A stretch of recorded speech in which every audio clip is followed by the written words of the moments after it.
उत्तर प्रदेश, जहां दूध उत्पादन केवल एक परंपरा नहीं बल्कि लाखों किसानों की आजीविका और राज्य की अर्थव्यवस्था की मजबूत नींव है।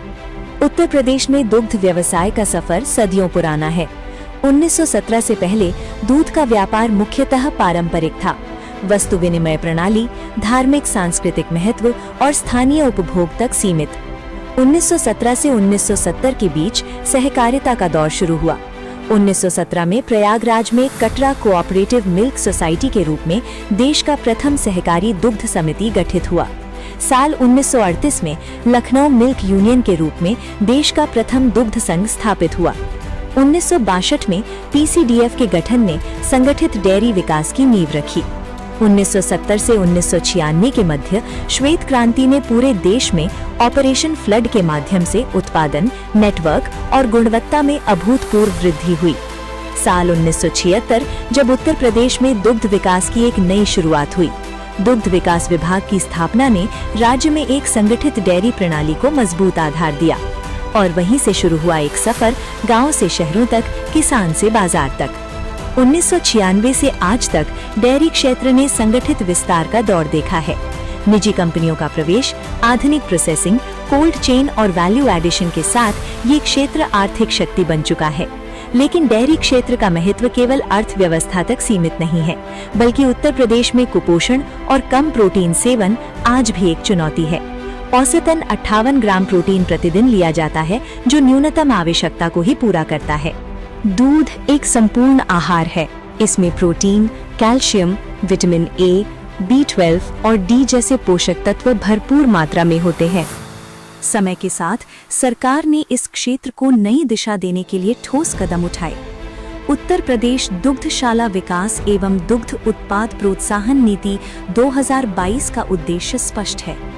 दुग्ध आधारित उद्योगों को बढ़ावा देना, प्रसंस्करण क्षमता को 10% से बढ़ाकर 25% तक ले जाना और लाखों लोगों के लिए रोजगार के अवसर पैदा करना। सरकार द्वारा दी जा रही हैं कई वित्तीय सहायता और सुविधाएं, जैसे पूंजीगत निवेश अनुदान, ब्रांड और बाजार विकास में सहायता, मानकीकरण और पेटेंट रजिस्ट्रेशन में सहयोग, साथ ही स्टैंप शुल्क और भूमि परिवर्तन शुल्क में छूट। अगर कोई नई दुग्ध प्रसंस्करण इकाई या डेयरी प्लांट लगाना चाहता है तो प्लांट, मशीनरी और सिविल कार्य की लागत पर 35% तक की सहायता, अधिकतम 5 करोड़ रुपए तक दी जाती है। पशु आहार और पोषण से जुड़ी इकाइयों के लिए भी इसी प्रकार का सहयोग उपलब्ध है। जो पहले से कार्य कर रहे हैं उनके लिए भी अवसर हैं। नई तकनीक अपनाने, उपकरणों का आधुनिकीकरण करने और उत्पादों में वैल्यू ऐड करने के लिए लाखों से करोड़ों तक की सहायता दी जा रही है। बिजली के खर्च को कम करने के लिए 10 वर्षों तक विद्युत शुल्क की प्रतिपूर्ति की सुविधा दी जा रही है। भूमि खरीदने या लीज पर लेने पर स्टैंप शुल्क में भी राहत मिलती है। सबसे खास बात, सरकार अब सौर ऊर्जा को भी बढ़ावा दे रही है। डेयरी और चिलिंग प्लांट्स के लिए 75 kVA के सोलर प्लांट पर सब्सिडी दी जाती है, जहां सामान्य इकाइयों को 50% और महिला उद्यमियों को 90% तक का लाभ मिलता है। अब तक 500 करोड़ रुपए से अधिक निवेश कराते हुए 50 से अधिक दुग्ध आधारित उद्योग स्थापित किए जा चुके हैं, जिससे 51 लाख लीटर प्रतिदिन की दुग्ध प्रसंस्करण क्षमता में वृद्धि हुई है।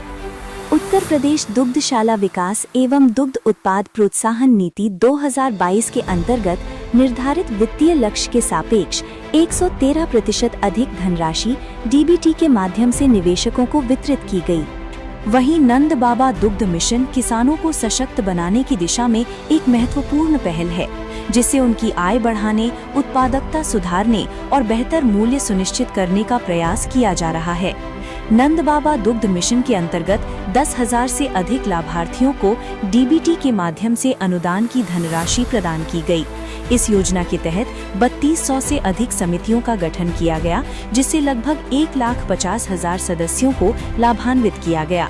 विगत वर्ष में 84 करोड़ रुपए की धनराशि का अनुदान वितरित किया गया। स्वदेशी उन्नत नस्ल के गौपालन को बढ़ावा देना हमारा उद्देश्य है। गोपालकों को शुद्ध एवं निरंतर आय सुनिश्चित करना, जनमानस को शुद्ध एवं पौष्टिक आहार उपलब्ध कराना, खाद्य सुरक्षा को सुदृढ़ बनाना, मूल्य संवर्धित दुग्ध उत्पादों को बढ़ावा देना, दुग्ध प्रसंस्करण क्षमता का विस्तार करना, पशु आहार एवं पशु पोषण उत्पाद निर्माणशाला इकाई स्थापित करना एवं विस्तार करना, आधुनिक कोल्ड चेन अवसंरचना को सुदृढ़ करना, वर्ष 2028 तक $1 ट्रिलियन की अर्थव्यवस्था में सक्रिय भागीदारी सुनिश्चित करना, देश विदेश में उत्तर प्रदेश के दुग्ध एवं दुग्ध उत्पादों का निर्यात बढ़ाना। विभाग द्वारा विगत 6 माह के अंतर्गत कई बड़े कार्यक्रम सफलतापूर्वक आयोजित किए गए हैं, जैसे निवेशक कार्यशाला, इन्वेस्टर ओरिएंटेशन, नंद बाबा मिशन के अंतर्गत कृषक संवाद कार्यक्रम, विकसित Uttar Pradesh 2047 stake holder workshop, गोधन समागम तथा नंदी पूजन। साथ ही निवेशकों को आकर्षित करने के उद्देश्य से प्रदेश के समस्त मंडलों में मंडलवार कार्य योजना मई से दिसंबर तक चरणबद्ध तरीके से आयोजित की जाएगी। दुग्ध क्षेत्र में पारदर्शिता एवं सशक्तिकरण को बढ़ावा देते हुए माननीय मुख्यमंत्री योगी आदित्यनाथ जी के निर्देशों के अनुसार दुग्ध समिति के सभी दूध उत्पादकों को दिनांक 1/4/2026 से उनके दूध मूल्य का भुगतान डीबीटी के माध्यम से समय पर सीधे उनके बैंक खाते में सुनिश्चित किया जा रहा है। परंपरा से तकनीक तक, स्थानीय उत्पादन से वैश्विक पहचान तक, उत्तर प्रदेश का डेयरी क्षेत्र केवल दूध उत्पादन तक सीमित नहीं है, बल्कि ये समृद्धि, पोषण और आत्मनिर्भरता की एक सशक्त कहानी प्रस्तुत करता है।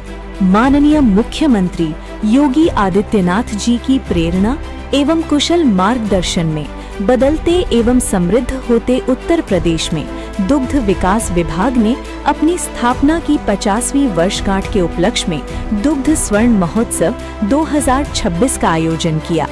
इसी क्रम में उस दिन दुग्ध स्वर्ण महोत्सव के शुभ अवसर पर प्रगतिशील गोपालकों एवं निवेशकों की सफलताओं की कहानियों की पुस्तक का विमोचन किया गया। साथ ही विभागीय social media channels, WhatsApp channel, YouTube, x एवं फेसबुक का शुभारंभ भी किया गया, जिससे इन सफलताओं का सोशल मीडिया के माध्यम से व्यापक प्रचार प्रसार किया जा सके।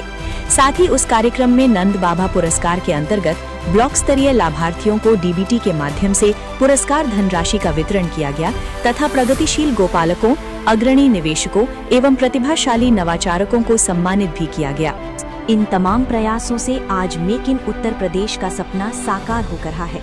राज्य में दुग्ध उत्पादन के साथ साथ मूल्य संवर्धित दुग्ध उत्पाद एवं दुग्ध प्रसंस्करण में तेजी से विस्तार हो रहा है। ये अवसर राज्य को नई वैश्विक आपूर्ति श्रृंखला बनाने का समय है। प्रदेश की विकास गति और विकास को नई ऊंचाई, उत्कृष्टता, आत्मनिर्भरता तथा बेहतर कल को साकार करने का मूल मंत्र है।